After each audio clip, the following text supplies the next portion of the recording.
Mo Agostino, Chief Commodity Strategist with Farms.com Risk Management. It's July 1st. We're on our 2021 U.S. Corn Belt Crop Tour. It's our 10th year. We're at the University of Illinois in Champaign, and we're talking to some experts on agronomy. We're at the research plots with Fred Bilo and team. We got Eric here with me today, and we're in front of one of their corn high-yielding management systems that they fertigate with. And so we're going to talk about what they're doing here to break their old record of 429 bushels per acre. Can you do it? Yeah, and I think we can. Yeah. Yep. So like he said, our yield record and we call this our quest for 500 bushel corn crop. Right. We haven't reached 500 bushels yet. Right. Our record that we've hit is 429 bushels we achieved in 2019 with the hybrid DeKalb 7027 planted at 60,000 plants per acre. Okay. That's double what the U.S. average is right now. Right. And so that's the key right there is planting more plants and feeding those plants. Sure. And it's been pretty wet. Yeah, plenty of moisture. Yeah, we've had plenty of moisture, timely rains this season, and then just over the last week we've had 5+ inches of rain. Wow. So plenty of moisture to take us into tassel, which we're really close to. Sure. And so, are you taking all of what you've learned and applying here? Yep. So this is our high yield system where we take all of the technologies that we've proven in our research studies, and we apply them here to try to achieve top-end yield potential. Right. So one thing that we've learned is the yield potential of an individual plant won't change. Its yield potential is what it is. So if we want to raise the overall yield potential on our acre, we're going to have to plant more plants. Okay.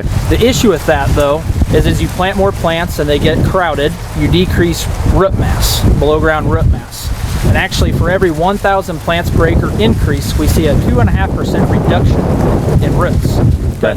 Our record was achieved at 60,000 plants per acre, and the reason why we're able to get away with that is because we're arranging those plants in a 20-inch row system. Right. When we go from 30s to 20s, we actually gain 20 to 25% of that root mass back. Right. The other key is fertility. We have to start off strong with, this plant sets its yield trajectory early on and it's irreversible. So it has to sense a high concentration of nutrients right from the start. Right. And so we have banded fertility right beneath the crop row. Okay. And then the other key is season-long plant fertility. So we have a pretty good rate, hefty dose of fertilizer out here pre-plant, and then we're also fertigating season-long to carry this out through grain fill. Right. Now, a lot of farmers will say, well, Mo, 429 is going to cost me the house and my kids and my wife.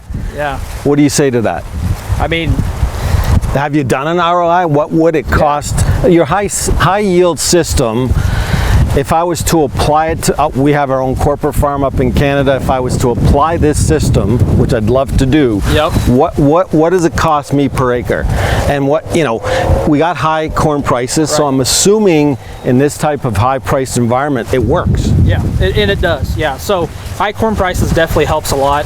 The seed, in retrospect, is not that expensive. If you can put enough plants out there and still fill those kernels to the tip, I mean, you're ahead on seed costs.